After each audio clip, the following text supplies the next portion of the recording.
Ou jogado no sofá da nossa casa, ao invés de anunciarmos a vinda de Cristo. Nós estaremos levando uma vida normal, uma vida comum. E será assim que ele diz aqui na palavra que o povo ele será pego de surpresa.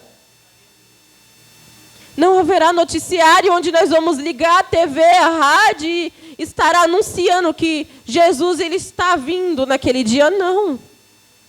Essa palavra ela nos ensina que nós temos que nos preparar constantemente para a vinda dele.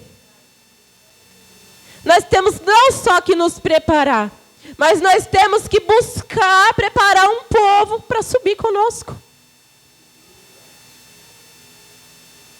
A palavra ela diz que a fé sem obra é morta. Não adianta eu e você ter fé e não ter obra. Não adianta eu e você ter fé e só louvar dentro da casa. Não adianta eu e você ter fé e só pregar dentro da casa. Não adianta eu e você ter fé e só orar pela nossa vida e pelos nossos. Não adianta eu e você ter fé e só jejuar por aquilo que nós queremos, não. A fé sem obra, ela é morta. E obra é aquilo que ele me levanta e obra é aquilo que ele te levanta para fazer.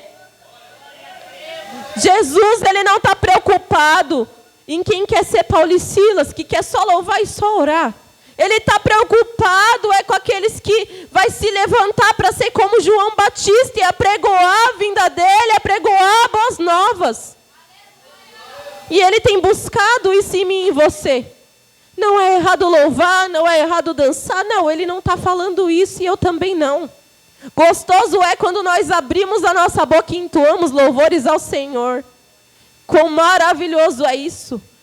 A palavra diz que quando Saul ele estava perturbado, ele e os servos dele ouvem falar de alguém que louvava, alguém que era cheio da graça, da presença de Deus.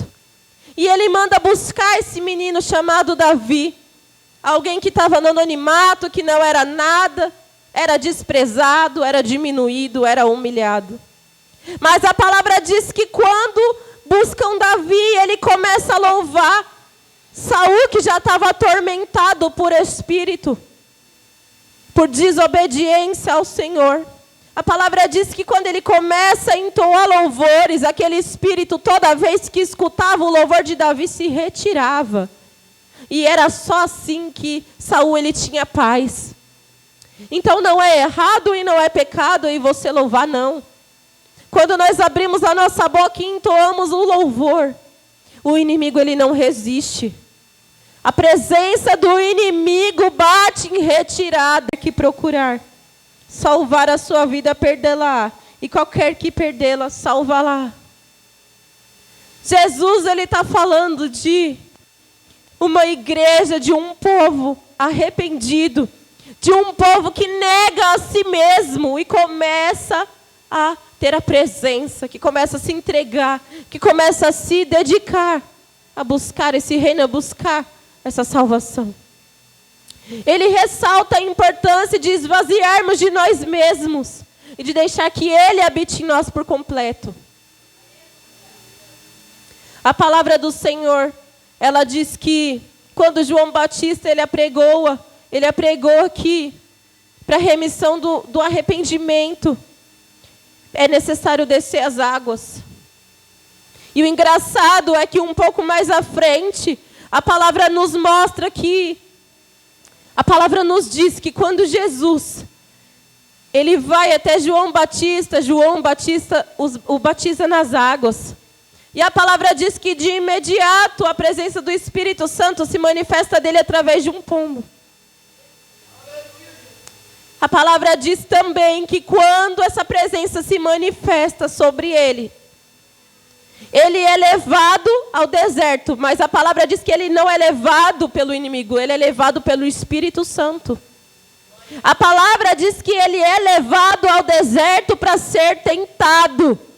E a palavra diz que quando isso começa a acontecer, dele descer as águas, o Espírito se manifestar sobre a vida dele, ele vai ao deserto.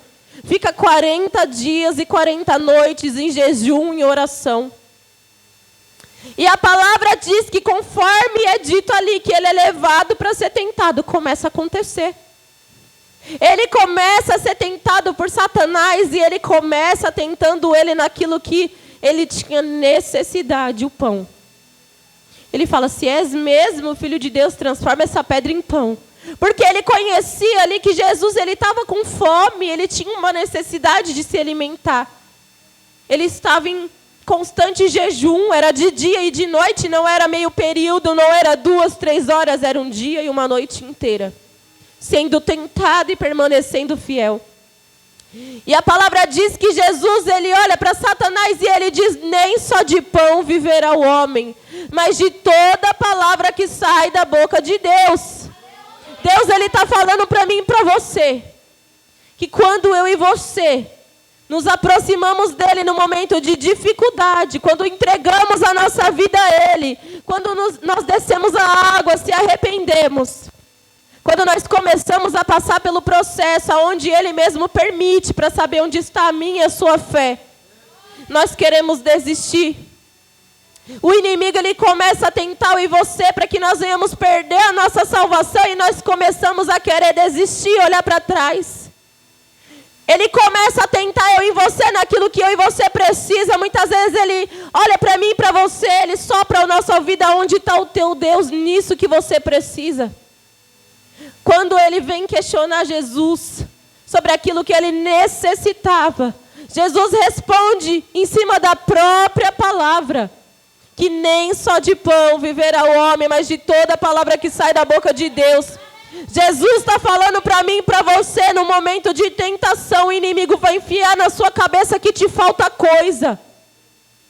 Ele vai questionar onde é que está o seu Deus naquilo que você necessita, mas Deus está falando para mim e para você, ei, nem só de bem material viverá o homem, nem só de dinheiro viverá o homem, nem só de relacionamento